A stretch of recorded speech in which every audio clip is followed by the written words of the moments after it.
Bali lalagyan pa ng ano, flat bar dun sa dulo nung 1x3 na yan, oh. Paglagyan ng tornilyo. Yan. Dito lalagyan pa ng butas to, tornilyo, tapos yung flat bar pa ganyan. Bubutasan din yun.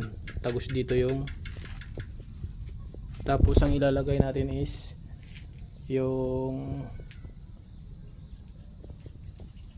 tile foam. Naku, nagpapaalab, oh. Delikado yun, ang daming buwan dyan. Ayan. First time pa lang gumawa ng isang ganito ng bed. Pang titistingan ko lang. Ito. Kaya itong bed na to is parang call lang muna to.